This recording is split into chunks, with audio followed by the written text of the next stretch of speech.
Hello my dear friends. అందరూ ఎలాగున్నారు? అందరికీ నమస్కారం అండి. అందరికీ పేరు పేరు నమస్కారం అండి. అందరూ హ్యాపీగా ఉన్నారు. అందరూ బాగుండాలి. అందరిలో మనం ఉండాలి.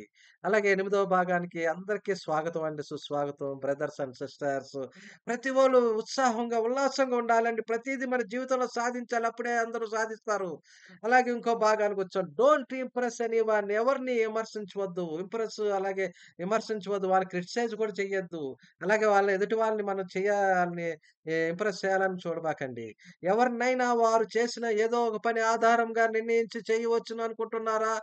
ఎవరినైనా వారు చేసిన ఏదో పని ఆధారంగా నిర్ణయించి వేయవచ్చు అనుకుంటారా? మనం చూడగానే ఒక ఫ్రెండ్‌ని చూస్తాం. ఆడేదో చేసాడు మిస్టేక్. చేయగానే అరే! ఆడు ఎప్పుడు అలాగే చేస్తాడురా అని ముద్ర వేయబాకండి. అలాగే ఎవరైనా ఒకసారి చెప్పిన మాట నిలబెట్టుకోగలిగితే ఇంకా అతను విశ్వసించిన వ్యక్తి కాదని నిర్ణయిస్తారా? అతను నిలబెట్టుకోలేదు. ఒకసారి టైం చెప్పాడు. అలాగే నిన్నొస్తాను, రేపొస్తానని చెప్పుంటాడు. మీరు రాలేదు. కాబట్టి అతని అతని మీద నమ్మకం లేదని అలాగా ముద్రలేయబాకండి. అతను ఎదుటి వ్యక్తి లోపాలను, అతని బలహీనతలను ఎత్తి చూపడం వలన అతనిపై మీకు ఆధిక్యత లభిస్తుందనుకుంటారా? అతని వల్ల మీరు అంటే మీరే గొప్పవాళ్ళనుకుంటారా? ఎదుటి వాళ్ళని ఎప్పుడు నిందిస్తూ వంకలు పెట్టడం వల్ల మీరే గ్రేట్ అనుకుంటారా? అయన్నీ ఒక తప్పండి.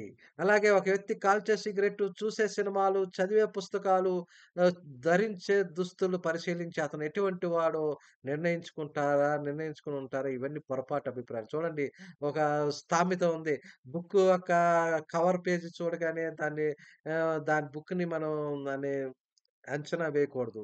ఆ బుక్‌లో ఏముందో చూడాలి. ఈ మనిషి ఇలాగున్నాడు అని మనం ముందే రాకూడదు కన్క్లూడ్‌కి. ఎవరికీ ముద్రలు వేయొద్దండి. ఏవో కొన్ని పనులు ఆధారంగా చేసుకొని ఒక వ్యక్తి ఎటువంటి వాడు నిర్ణయించడం భావ్యం కాదు. ఒక వ్యక్తి ఎప్పుడు రాంగ్ చేస్తుంటాడు కానీ అతను ఎప్పుడు అన్నీ రాంగ్ చేస్తాడని ఆఫీస్‌లో కూడా బాసు ముద్ర ఏసేస్తుంటాడు. అలాగేయకూడదండి. అలాగేస్తే చాలా స్టాంప్ అంటారు. స్టాంప్ ఏసేస్తే అతను ప్రతి సమాజంలో ఆళ్ళ కొలీగ్స్‌లో కూడా అతను చాలా ఇదైపోతాడు. ఒకతను ఏదో ఒక సందర్భంలో స్వార్థపరంగా వ్యవహరించటం, ఏదో ఒక సందర్భంలో స్వార్థంగా చెయ్యొచ్చు. కానీ అతనిలో ఇతర లక్షణాలన్నీ మనకు ఆమోదయోగమైనవే అయ్యి ఉండొచ్చు. కానీ మిగతా సైడ్ కూడా చూడాలి. ఈ రైటు, లెఫ్ట్ అంటారు. మనం ఒక సైడే చూస్తే ఎలాగా? అతనిలో మంచి లక్షణాలు కూడా ఉంటాయి మనం చూడాలి. అతను మోసగాడని చెప్పకూడదు. అతను ముద్ర వేయటం మంచిది కాదు. మీకు చూడండి ఒక బిజినెస్‌లో ఒక పార్ట్నర్ మీకు మోసం చేశాడని మీరు చాలా దిగులు పడుతుంటే, అందరికి చెప్తుంటే అలా చేయబాకండి. ఇతను నాకు నష్టం కలిగిచ్చాడు. అతను లాభం తీసుకున్నాడు. అంతేగాని మీకు మోసం చేయలేదు. అలాగే మీరు అర్థం చేసుకోవాలి. అలాగే ఒక వ్యక్తి పలానా విషయం గురించి అబద్ధం చెప్పాడని అనాలే తప్ప, అతన్ని అబద్ధాల కోరుగా అభివర్ణించడం కాదు. అతను ముద్ర వేయకూడదు. ఏదో ఒక సందర్భంలో అబద్ధం చెప్పాడు. అరే! అరే! అతను ఇప్పుడే లయ్యరు అని చెప్పకూడదు. ఎప్పుడు లూజర్ అని చెప్పకూడదు. అలాగే మనం అలాగే అబద్ధాల కోరుగా తగదు. అలాగే ఎవరిలోనైనా ఏదో ఒక మంచి లక్షణం ఉండటం వల్ల ఇతను మంచివాడిగా అని పరిగణించడం తగదు. అతను ఒకసారి మంచిగా చేస్తే అతను మంచివాడే అని కాదు. కాబట్టి మనం ప్రతీదీ పరిశీలించాలి. అతన్ని అర్థం చేసుకోవాలి. ఏదో తెలివి తక్కువ పనులు చేస్తే తెలివి తక్కువోడు అనబాకండి. ఎమ్మటే ఒక కన్క్లూడ్‌కి రాకబాకండి. ఆలోచించండి. మీరే ఆలోచించండి. మీకు మెదడుకు పదును పెట్టండి. పదును పెట్టి అన్నీ ఆలోచించండి. చూడండి ఆఫీస్‌లో బాస్ ఏసేస్తుంటాడు. కానీ మీరు అన్నిటికి తట్టుకొని ఉండాలి. అన్నీ తట్టుకొని ఉండాలి. మరి మీరు చేసిన పని పొరపాటని అనుకోకుండా మిమ్మల్ని మీరు నిందించుకునే సందర్భాలేమిటో గుర్తించండి. ఆఫీస్‌లో బాసు ఇలాగా క్రిటిసైజ్ చేయగానే మీరు పొరపాటు చేశానే అని ప్రతిరోజు అలా ఉండబాకండి. డిప్రెషన్‌లోకెళ్ళకండి. చేస్ దీని నుంచి నేనేం నేర్చుకోవాలి? అసలు దాంట్లో ఏంటి? దాంట్లో ఉన్న మంచి చూడండి. మళ్ళీ మీకు మంచి రోజులు రావచ్చు. ఆహ్, స చూడండి అది సినిమా 'బాకీ హై' అంటారు. ప్రతిది దానికి ఒక మంచి రోజొస్తది. మంచి మనిషిగా ఆల్ ఈజ్ వెల్ మన మనసు అనుకుంటూ ముందుకెళ్ళాలి. చూడండి బుద్ధ భగవానుడు కూడా don't waste your life trying to impress others. మనలో మన మీద నమ్మకం ఉంటే మనం ఎదుటి వాళ్ళ గురించి ఆమోదం పొందక్కర్లేదు. ఆ సందర్భం నోట్‌బుక్‌లో రాసుకోండి. ఎందుకు మీరు అలా ఫీల్ అవుతున్నారు? మరెవరో కానీ ఒక వ్యక్తి చేసిన పొరపాట్లు నిందించకుండా, ఆ వ్యక్తినే నిందించడానికి ప్రయత్నించడాన్ని గమనించండి. మీరు అతని యొక్క లక్షణాలు మనుషులెప్పుడూ మంచివాళ్ళండి. మనుషుల్లో ఉన్న గుణాలే మనకి నచ్చవు. క్యారెక్టర్ నచ్చదు. క్యారెక్టర్ చూడండి. అంతేగాని ఆ మనిషే మంచోడు కాదని చెప్పబాకండి. అలాగే మీరు ఇతర వ్యక్తుల గురించి ఎవరో చేసిన నిర్ణయాలను ఆమోదించొద్దు. మీ ఫ్రెండ్ చెప్తాడు, "అరే! ఆడు మంచోడు కాదురా! ఆడు అబద్ధాలు కోరోడురా! ఆడు మోసం చేస్తాడురా" అని చెప్పబాకండి. అలాగే మీరు ఎదుటి వాళ్ళు చెప్పింది నమ్మబాకండి. ఒక వ్యక్తి మీరు మీరు మీరు డిసైడ్ చేసుకోండి. ఒక వ్యక్తి మహా పొగరుబోతని ఎవరైనా చెప్తే మీరు ఎళ్లి అంగీకరించక్కర్లేదు. ఆ వ్యక్తిని కలవండి.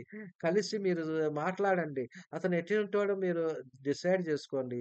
అలాగే కొంతమందికి గర్వం ఎక్కువ, ఇగో ఎక్కువ, కోపం యాంగర్ ఎక్కువ. ఎవరైనా చెప్తే మీరు ఎమ్మటే కన్‌క్లూడ్ అవ్వబాకండి.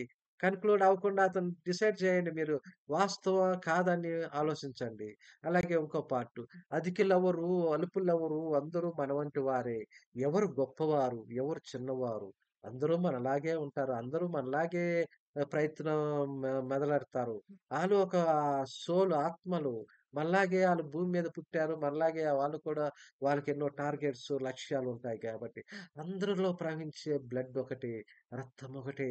అందరూ మనుషులందరూ ఒకటే అని ఆలోచించండి. గొప్ప తెలివితేటలు, ఆకర్షణీయమైన రూపం, సంపద, క్రీడ, నైపుణ్యం, సృజనాత్మక శక్తి, పేరు ప్రఖ్యాతులు ఉన్నవారంతా ఇతరుల కంటే గొప్పవారని, ఇవేమీ లేకపోతే ఆనందంగా ఉండటం ఎలా సాధ్యమవుతుందని, ఇవి ఉన్నవారిని ఇతరులంతా గౌరవిస్తారని మీరు భావిస్తున్నారా? ఇవన్నీ పొరపాటు అభిప్రాయాలండి. చూడండి సినిమా యాక్టర్‌లనే గౌరవిస్తారు. అంతా ధోనినే గౌరవిస్తారు. అలాగే పెద్ద రైటర్స్‌ని గౌరవిస్తారు. రాజకీయ నాయకులను గౌరవిస్తారు. చిన్నవాళ్ళని గౌరవించరని మీరనుకుంటే పొరపాటండి. ప్రతి మనిషికి డిగ్నిటీ ఆఫ్ లేబర్. ఎవరికి డిగ్నిటీ ఆఫ్ లేబరు. ఊడ్చేవాడు కూడా వీధులు ఊడ్చేవాడు కూడా ఎంతో గొప్పవాడండి. ప్రతి మనిషి గొప్పవాడు. ప్రతి మనిషి యొక్క డిగ్నిటీ ఆఫ్ లేబర్ అతని యొక్క లేబరు అతను చేసే పనికి మనకు ఇంపార్టెంట్ ఇవ్వండి. అంతేగాని అందరూ ఆళ్ళు గొప్పవాళ్ళు, వీళ్ళు గొప్పవాళ్ళని మీ ఇన్ఫీరియారిటీ కాంప్లెక్స్ పెంచుకోకండి. కొందరికి 1, 2 రంగాల్లో మంచి ప్రావీణ్యత ఉండవచ్చు. ఈ కారణంగా వారు ఇతరుల కంటే ఉన్నతులని నిర్ణయించడం తప్పు. ప్రతి వాళ్ళు ఒకళ్ళు సినిమా యాక్టర్‌లు గొప్పవాళ్ళవుతారు. రైటర్స్‌గా అవుతారు. నిర్మాతలవుతారు. డైరెక్టర్లు ఆళ్ళంతకు ఆళ్ళే గొప్పవాళ్ళు. మన తక్కువ వాళ్ళు అనుకోబాకండి. ప్రతి ఒక్కరికి ఏవో కొన్ని లోపాలు, పరిమితులు, బలహీనతలు ఉంటాయి. ప్రతి మనిషిలో స్ట్రెంగ్త్స్, వీక్‌నెసెస్ ఉంటాయి. ఉన్నత పదవుల్లో ఉన్నవారు కానీ, సినీ యాక్టర్లు కానీ, క్రీడాకారులు గాని, రచయితలు గాని, వైద్యులు, డాక్టర్స్ గాని అందరూ మిగిలిన వారందరికంటే ఉన్నతులని భావించడం తప్పు. వాళ్ళందరూ గొప్పవాళ్ళని భావించటం తప్పు. మీరు తక్కువ అనుకోవటం తప్పు. మీరు కూడా వాళ్ళంత సమానం వాళ్ళే. మీరు ఆలోచించండి. గొప్పగా ఉండండి. అన్నిటికన్నా మంచిది. కొందరు అధికులు మిగిలిన వారు అల్పులనే ఆలోచనలో తప్పు. మీరు గొప్పవారని అనుకోవడం ఎంత తప్పు. అలాగే ఇతరుల కంటే తక్కువ వారు అనుకోవడం అంతే తప్పు. మీరు అధికులమన్నా కాదనుకున్నా మీరు ఎంతో ఆళ్ళకన్నా తక్కువ అనుకోబాకండి. మీరు కూడా మంచి వ్యక్తులు అని అనుకోని భావించండి.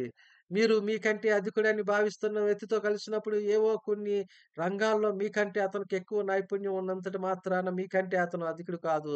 చూడండి మీరు సాఫ్ట్‌వేర్ మీ ఫ్రెండు అంతకన్నా టీమ్ లీడర్ అయిపోతారు అని చూసి ఇతనులాగా నేను తయారవుతానని చేసుకోండి. అతనున్న స్కిల్స్ నేర్చుకోండి. అతనిలో ఏమి నేర్చుకున్నాడు అని చూడండి. మీరు అసూయ, కోపాలను పెంచుకోబాకండి. అసూయ, ఈర్ష, ద్వేషం అన్నీ చాలా మనిషిని కాల్చివేస్తాయి. మనలో పాయిజన్ తయారవుతుంది. కాబట్టి మన ఎదుటి వాళ్ళని చూసి మీరెప్పుడు ఈర్ష్య అసూయ పడినారో ఆ నోట్‌బుక్‌లో రాసుకోండి. రాసుకుంటే మీ తప్పులేమిటో తెలుస్తుంటాయి. కాబట్టి మీరు ఎదుటి వాళ్ళు గొప్పవాళ్ళు అనుకోబాకండి. మీరు ఆఫీస్‌లో ఉంటారు. బాస్ ఉంటాడు. ఆ బాస్ కూడా మీలాగే వచ్చాడు. మీలాగే అతను ప్రమోషన్‌లు మీలాగే కష్టపడి పనిచేసి పైకొచ్చాడు. అంతేగాని మీకన్నా ఎక్కువ కాదు.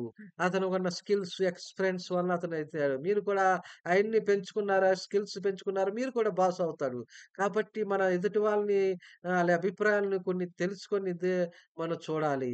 ఇలా వారానికి ఎన్ని సార్లు అతను పాస్ అయినా మీరు అరే! నన్నేదో చేస్తాడని కాకుండా మీరెళ్లి వీలున్న టైంలో ఎళ్లి కలవండి. అవ్వకండి. Don't try to impress people. Always be yourself. మీలో మీరు గొప్ప. వాళ్ళు మనల్ని ఎవడురా ఆపేది అనుకుంటూ మనం ముందుకెళ్ళాలి. ఎప్పుడు ఇన్ఫాక్ట్ కాంప్లెక్స్ ఒద్దు. బిడియం పడొద్దు. సిగ్గుపడొద్దు. సిగ్గుపడే సందర్భాలుంటాయి. అయన్నీ బుక్‌లో రాసుకోండి. ఎందుకు అలా చేశారని రాసుకోండి. మీరెందుకు సిగ్గుపడ్డారు 10 మంది కన్నా అని రాసుకోండి. ఫ్రెండ్స్ దీంతో ముగిస్తాను. సబ్స్క్రైబ్ చేయండి నా వీడియో మీకు నచ్చితే. అందరికీ నమస్కారం అండి. అందరికి I am sorry. Please forgive me. Thank you. Thank you. Love you my friends. Thank you my subscribers. Thank you friends. అందరికీ నమస్కారం అండి. అందరికి